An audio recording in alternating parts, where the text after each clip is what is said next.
Hey there, vinyl community people and all my music loving friends. It's MGK Boston back with another video. I've been on a bit of a hiatus. I don't know if I made a video, might have been 5 weeks ago. I was getting ready for the Boston Marathon. That's behind me. That was last weekend. So as I was out there running, I thought, you know what, my next video, I should do something centered around this great city where I live. Of course, Boston, and there's plenty of acts from Boston, solo artists, bands, whatever that might be. And I have enough in my collection. I was able to pull about a dozen to talk about today. So that's what I'm going to feature. Humility out the window. Here's this little thing they gave me. It's very nice. Yeah, so I didn't get the time I wanted, but I had a good time. And believe it or not, you talk to a lot of people when you're out there running 26 miles, and I met people from all over the world. It was a fantastic day. So anyway, well, without further ado, I'm going to celebrate this great city, like I just said. And yeah, I'm going to feature a whole bunch of different stuff today. So kicking things off, it's Till Tuesday, featuring vocalist and front woman Amy Mann. This was released in 1985. It was their debut. Their career was short-lived. They had another album after this, and then they were dropped by the label. And of course, Amy Mann, still touring today as a solo act and has done quite well with that. Did a couple of songs for some films. One that comes to mind was a Paul Thomas Anderson directed film called Magnolia, starring Tom Cruise, and she did the theme for that. It's worth looking up that. And of course, she formed the band with her boyfriend at the time. I believe they're still together, and he is her manager, Michael Hausman, the tall guy in the back. And of course, the way they got a deal initially was there was a legendary radio station. It's now gone here in Boston, called WBCN. When we first moved here, 15, 16 years ago, it was still on the air. Legendary station from the 1960s right through, like I said, to the early 2000s. They changed format and it's gone now. But they used to have kind of a battle of the bands thing and pick an artist, and they would get push to a record deal, that sort of thing. And they had a track on here called Love in a Vacuum, and that was the song that won them the WBCN competition around 1983-84, before this came out in 1985. Of course, the major hit on this was the title track, of course, and that's Voices Carry. Other songs to note here, you know the rest, maybe Monday is good. It's just kind of pop music, pop rock, if you will. Wouldn't really call it new wave at the time, although they had that look. It was more focused toward traditional top 40 pop music, but she's such a great vocalist. It's really listenable, and this is, again, their debut, Voices Carry. Boy, if that wardrobe doesn't scream 1985, I don't know what does. Anyway, that's Till Tuesday, first on the list. And again, these are in no particular order. I just pulled them last night, and it is what it is. I'll just talk about them as I roll on through. So, speaking of rolling on through, this guy, Billy Squire, hometown is Wellesley, Massachusetts, just down the road from me, otherwise known to locals here as Swellesley. Really nice suburban Boston town, and that's where Billy Squire grew up in the 60s and the 70s. This is his second release. I want to say this came out in 1982, 81 on Capitol. So his first album I don't have. I bought this actually back when it came out. I would have been in middle school, probably 8th grade. And there he is on the cover. A school that's going to get a couple of mentions today in this video is, of course, the Berklee College of Music. It's basically the Harvard University for musicians. If you go to that school, you're just the best kind of at your instrument, or be that vocal, guitar, cello, whatever that might be. You're in the top echelons as a musician. So, of course, again, this is his second. It's the only one I have. The follow-up release to this was called Emotions in Motion. That came out in 83. Way more top 40. This is a little more, I wouldn't call it raunchy, but a little more rock and roll, a little more attitude. He's a really good player. Of course, guitar being his instrument, lead guitar and vocalist. And I don't know much about the sideman in his band, but, you know, it's tight. The opening track on this is probably the highlight for me. It's a song called In the Dark. If you haven't heard that, look it up. It's pretty much a classic rock FM staple.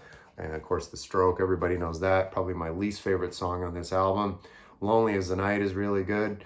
And Don't Say No, which is the title track. There it is right there. That's also good. Yeah, Billy Squire from Wellesley, Massachusetts. There it is, his second album, Don't Say No. The only one I have, but it's still worth getting. Very commercial. Again, like I said, if you listen to any kind of classic rock FM, you're going to hear Billy Squire in North America anyway. So it wouldn't be a list about Boston if I didn't throw these guys in. I don't know where my album copy of this is, so any vinyl purists watching this, you can change the channel. It's, of course, a compact disc, and it's their debut. Release date on this one's 1976. Of course, fronted by Tom Schultz, lead guitar, just a master in the studio, high intellect guy, had a master's in engineering from MIT here in Boston. He was an engineer at Polaroid. I thought about this actually on Thursday. I was doing my grocery shopping. Just a side note, there's a local chain here for anybody around Massachusetts would know, Market Basket. And there's a huge Market Basket in Waltham, Mass. And it's on the same location where the Polaroid headquarters used to be, which was there when we moved here in the early 2000s. Of course, now it's a giant lot. It's a giant grocery store. Polaroid gone. Of course, with film kind of going away with digital photography and the rest of it. But yeah, anyway, the story goes Tom Schultz was working there as an engineer. He had a 12-track recording studio in his home. He did all the demo tapes, all the masters for this debut. Again, it's just a self-titled debut with 8 songs. Did it on a real low budget, but it's got a high budget sound.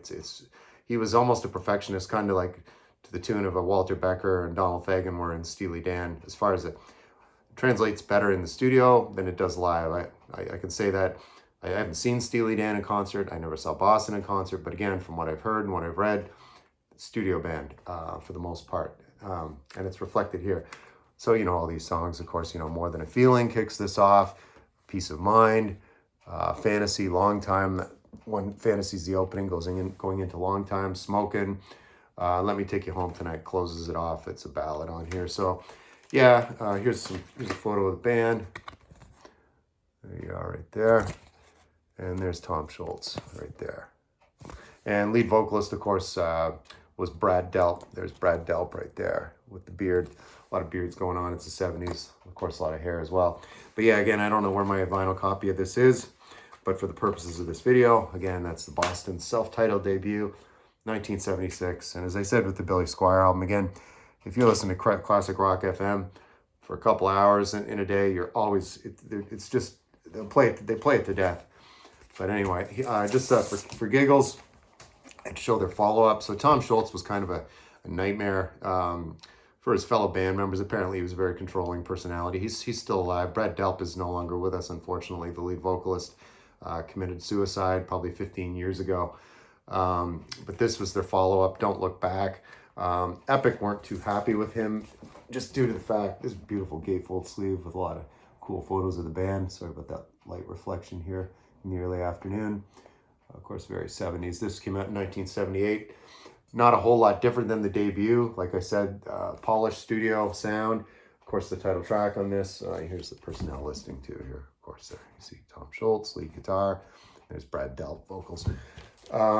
Yeah, so the title track on this, of course, Don't Look Back. That's an excellent song. You know, but the rest of it here, it's good, it's polished, but to me it doesn't. The writing and everything and the rest of it, it sounds forced. Basically, Epic were like, you got to put up or shut up, and so he put this out again. It was 2 years. That was a major gap at the time. If you come out with a debut like the Boston self-titled debut, to take 2 years to follow up. But again, fans picked it up. This is multi-platinum, sold several 100,000 copies. Again, it's Don't Look Back, and it's always their logo with the spaceship on it. Really kind of cool. I don't know what this is on the back, but I don't know, crystals or something like that. But anyway, yeah.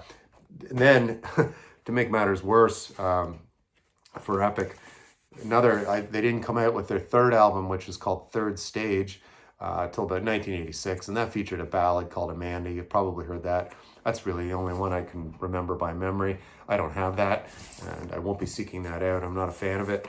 But again, yeah, you can see here they're on the Epic label. Of course, Don't Look Back right there. So yeah, Brad Delp, great singer. But again, personalities, you know, as they are with bands. And Tom Schultz, being a perfectionist, like I said, engineer by trade, difficult to work with, but when he put out a quality product, he did just that with that debut, most definitely. All right, I wanted to inject a little jazz in here somehow. It's a bit of a stretch, but of course, I've shown this album before. It's the Dave Brubeck Quartet. Of course, this is the second incarnation of the Dave Brubeck Quartet after 1967 when his sideman, saxophone player Paul Desmond, had left.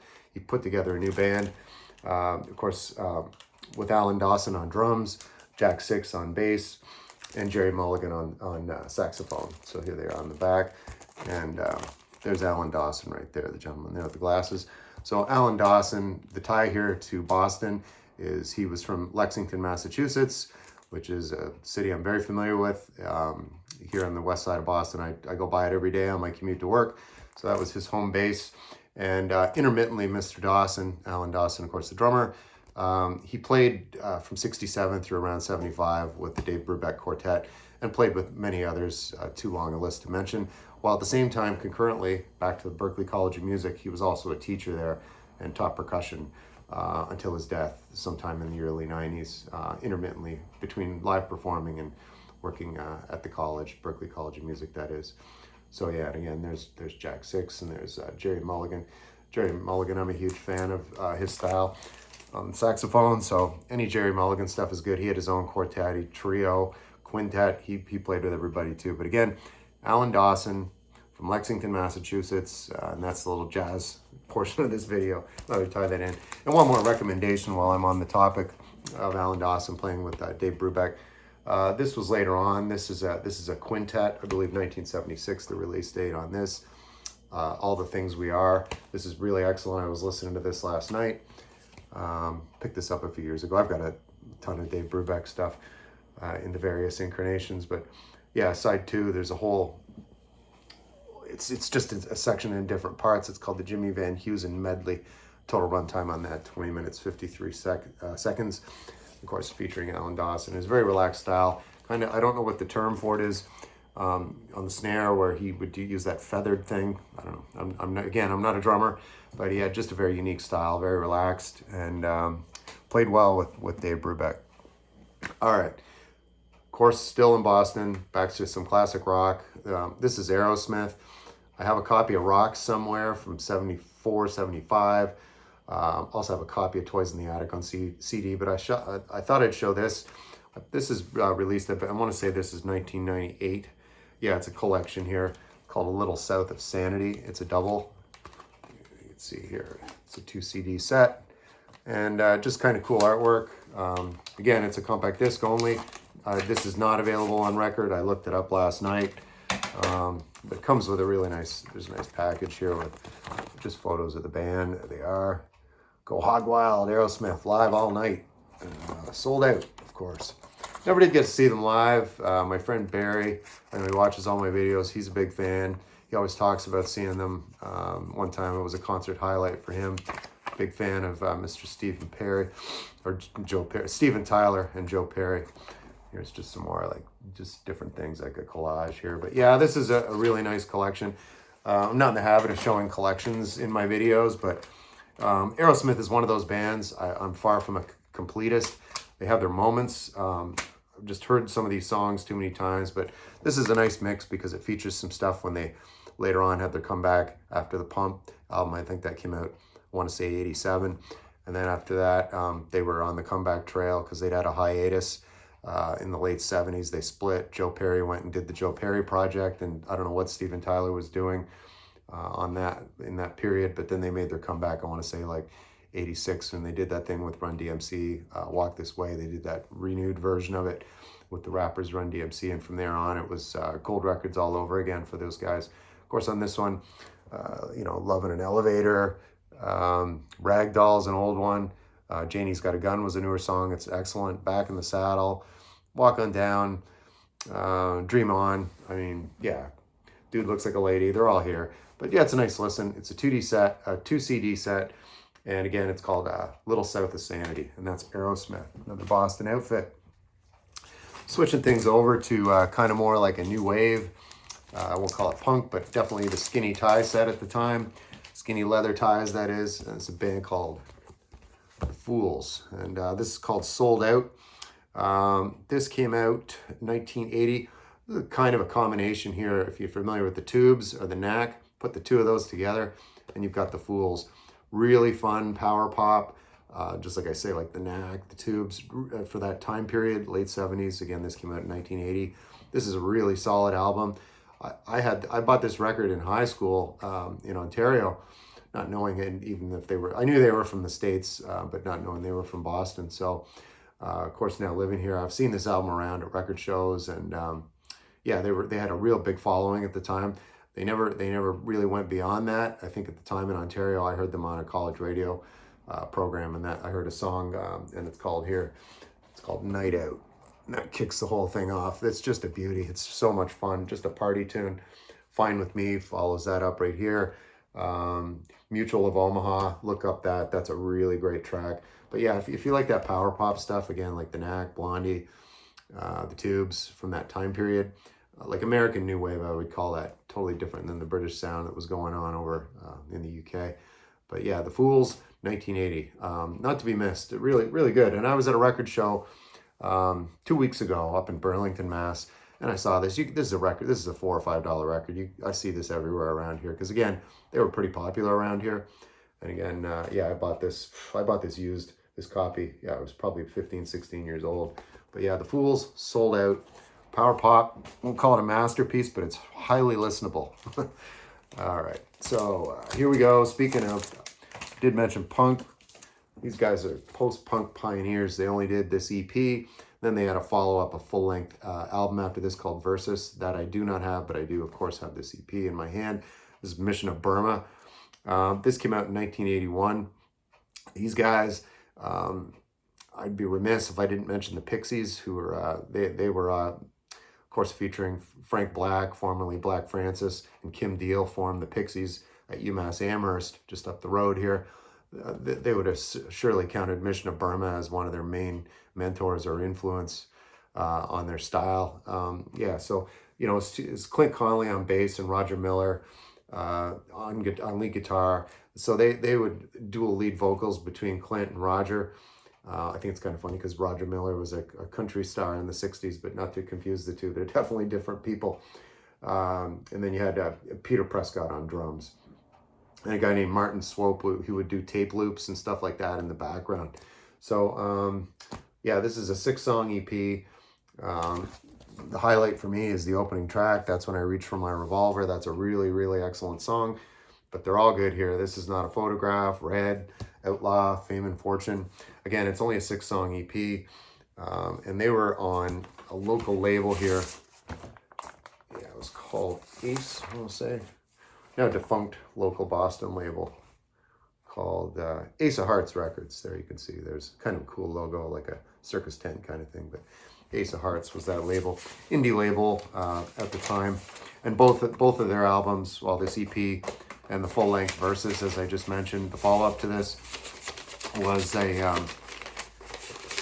local favorite. And of course, critical acclaim still for these. I can't believe what this is worth. I looked it up on Discogs last night. The median price for this is around $50 for this 6-song EP, and mine is really in excellent condition.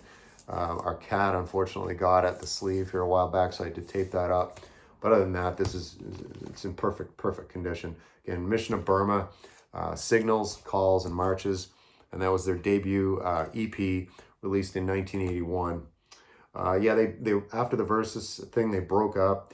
I believe Roger Miller, guitar and vocalist, he suffered from that ear condition, tinnitus, and he would wear, look, as if he was operating a chainsaw or some kind of loud, heavy equipment. He would have to wear a protective ear, big, giant headphones. I don't know how he would keep in tune, but somehow he did. I was watching some live clips last night of Mission of Burma, and they're just really terrific band. Again, another Boston favorite, post-punk pioneers, if you will, on the American side. Again, Mission of Burma, Boston. All right, getting near the end here, folks. Still staying kind of in a new wave, kind of punky thread. You got the Nervous Eaters here. This is fronted by lead vocalist and guitar player Steve Cataldo. Yeah, lead vocals and lead guitar. There he is. Friend of Rick Ocasek from the Cars. You know, he is the lead vocalist from the Cars. And of course, they were playing the same clubs in the late 70s, like the Rathskeller, otherwise known as the Rat in Boston. The street, doesn't matter where that was. But yeah, look at this again, screaming 1980. Yeah, this came out in 80. And through Rick Ocasek, they had the same manager as the Cars too at the time. These guys, again called the Nervous Eaters, it's self-titled. They got a record deal with Elektra, and I think Rick Ocasek and of course their management had a lot to do with it. It didn't really, critics didn't really love it, from what I understand, because it was a little too watered down compared to their live stuff. But it's got some highlights on here. Again, always love the Elektra logo. But Loretta's a great song. Look that up. Be Yourself. What else here? Get Stuff. That's a fun one. And Last Chance. Girl Next Door too. They're all clocking in at around 3 minutes, 3 to 4 minute songs. Kind of pop, new wave. Definitely not punk, but it's a pop album, pop new wave, if you will, hybrid. All right. So speaking of the Cars, thought I'd just, of course, show this. I'm not a huge Cars guy. My old friends always joke because I would slam the Cars on occasion. I just thought they were overhyped. But there's no denying this debut, self-titled debut, is really solid. This is in 1980. This one came out. There's the lady on the front, and the band on the back here. And again, there's Rick over here. Rick Ocasek, the lead vocalist, unfortunately passed away just in the past year or two. This came out in 1978. And again, they were also, just like the Nervous Eaters, they were on the Elektra label right there. And, you know all these songs. You've heard them a million times. Good Times Roll, My Best Friend's Girl, Just What I Needed. Of course, Moving in Stereo. That's probably my favorite Cars song. That was featured in the famous pool scene with Phoebe Cates. Of course, you've seen Fast Times at Ridgemont High. That's the movie I'm referring to. And that song, of course, was on that soundtrack. Again, Moving in Stereo. Again, my favorite Cars song for sure if I had to pick one. And again, this is their debut on Elektra, 1978. And it's got some nice liner notes actually here on the inside. Here's the track listing here. Of course, here's the personnel. Of course, as I mentioned, there's Rick right there. And nice collage, other photos of the band and some other stuff here on the back. Of course, there's a Cars license plate.